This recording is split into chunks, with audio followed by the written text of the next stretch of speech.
Hello everyone, welcome to the burial site of James Polk, the 11th President of the United States.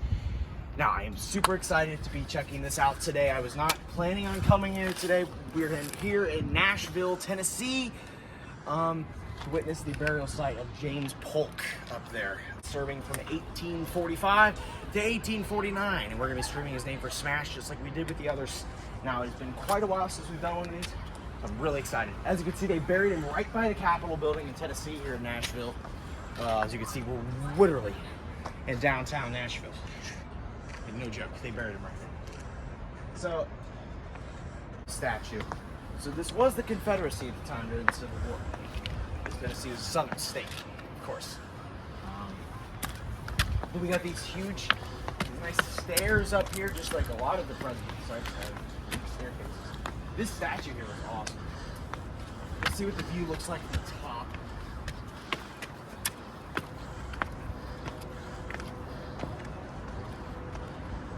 It looks pretty sweet. We got the American flag, the Tennessee flag, I think. This is awesome.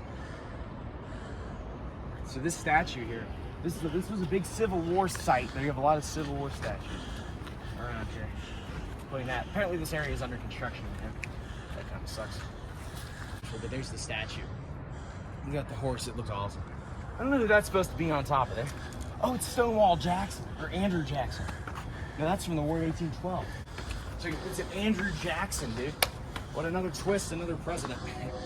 And our last cemetery tour video, the Mr. Goins tour, actually had some ties to Andrew Jackson.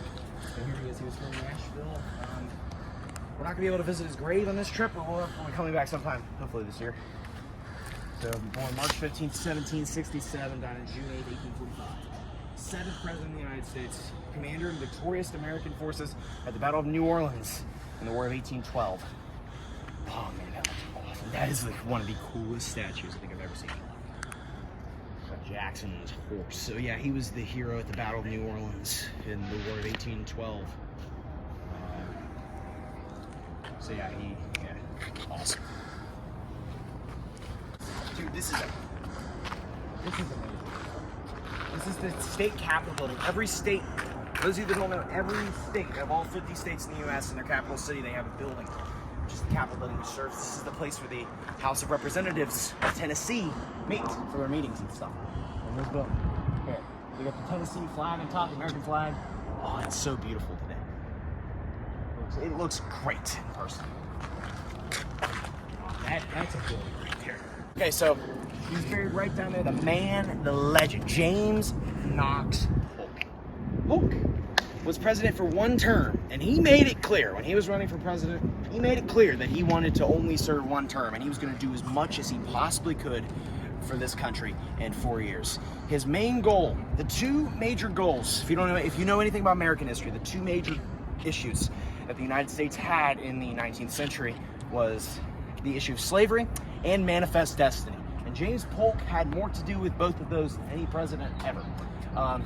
His biggest accomplishment was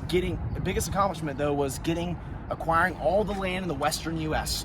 All of the land, basically, from the Louisiana Territory to the Pacific Ocean, he grabbed. Because at the time it was owned by Mexico. And he's like, you know what? We have to expand our civilization all the way to the Pacific Ocean. So he's like, you know, we're going to do that. So basically, Mexico will not agree for us to buy the land. So he's like, you know what? We're just going to have to go to war with Mexico. He sends troops down there and they start shooting up the place. And then Santa Anna, the Mexican president at the time, declares war on the United States. And they go to war for a few years. It wasn't a hugely deadly war, but it was the Mexican War. If you've ever heard of the Mexican War before, it's one of my personal favorite wars because no one ever talks about it. And he was president during that in the 1840s. Again, 1840 is one of the most interesting decades, honestly, for American history. So yeah, he's president from 1845 to 1849. He wins the election of 1844. He is a Democrat. I think he beats Henry Clay in the 1844 election, who was the Whig nomination at the time. So he was a Democrat from Tennessee, obviously Southerner.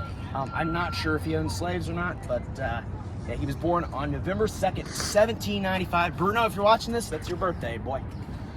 It's also Warren Harding's birthday. So Polk and Warren Harding were actually born on the same day, which is kind of funny, in 1795, and died on June 15, 1849. He left office beaten and just, completely tired. Within 3 months, he's dead. He dies 3 months after he leaves office of cholera. And if you know anything about, if you've listened to me in the past, cholera was a huge plague that existed in 1849, killing hundreds of thousands of Americans. Polk, former president, was one of those victims. So as you can see, he passed away in 1849 of cholera, just a few months after he left office. Luckily, he didn't run again in 1848, because if he did, he would have died. And the vice president, George Dallas, probably would have taken over. But yeah, it's awesome.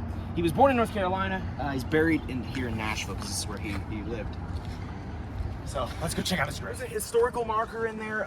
We'll try to read it if we can. Let's see if we can figure it out here.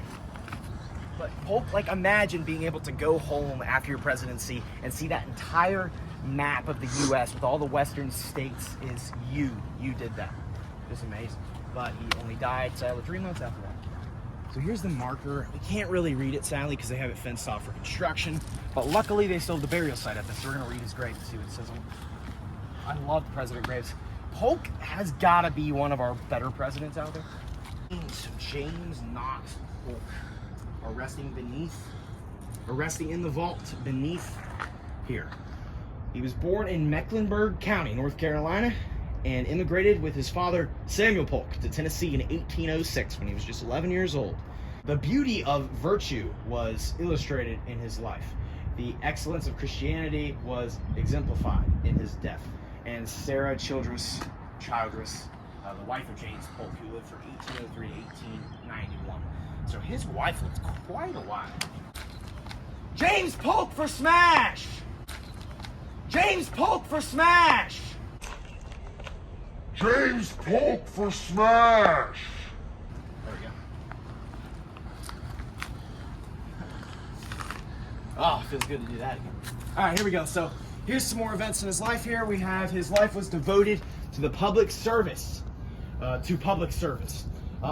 he was elected successfully, or he was elevated successfully to the first places in the state and federal governments. A member of the General Assembly, a member of the Congress, and chairman of the most important congressional committees, Speaker of the House of Representatives, Governor of Tennessee, and President of the United States. So he had previously served as the Speaker of the House and the Governor of Tennessee. So this guy was pretty qualified by the time he became president. Polk is one of those, I gotta say, he's probably the most underrated president, because no one ever talks about Polk, but he did so much in the 4 years that he was president that no one really talks about.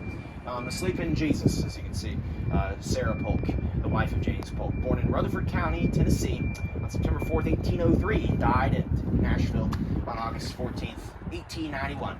A noble woman, a devoted wife, true friend, and a sincere Christian. Blessed are the dead which die in the Lord. This is her quote. That's awesome. Oh, there's even more on this side. Dang, man. By his public policy, he defined, established, and extended the boundaries of his country. He planted the laws of the American Union on the shores of the Pacific. His influence and his councils united to organize the national treasury on the principles of the Constitution, and to apply the rule of freedom to navigation, trade, and industry. So dang. So they got this whole thing in.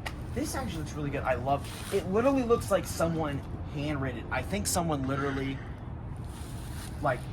wrote this. I don't think this was printed, because most graves they just have the print. I think someone literally, when they carved this in, because this looks like handwriting. Look, that's actually awesome. This is a great spot, downtown Tennessee, buried right by the Capitol building. Makes sense. He was the governor of Tennessee. He was very loyal to his state.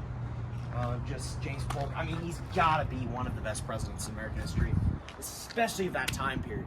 Mid-1800s, we had a lot of mediocre presidents. Polk, probably the best one we had. Expanding the manifest destiny all the way to the Pacific. The reason, if any of you guys right now live in the Western U.S., you can thank James Polk for that, because he did that. So James Polk, as you can see, President of the U.S., born November 2nd, 1795, died 15th of June, 1849. He didn't even live that long either. He wanted to be 54, but that. Rest in peace, James Polk. Gotta be one of my favorite presidents of all time. So with that, thank you guys for watching. Thank you for watching this little historic tour. And with that, I'll see you guys next time. Be sure to comment, like, subscribe, and see you guys next time.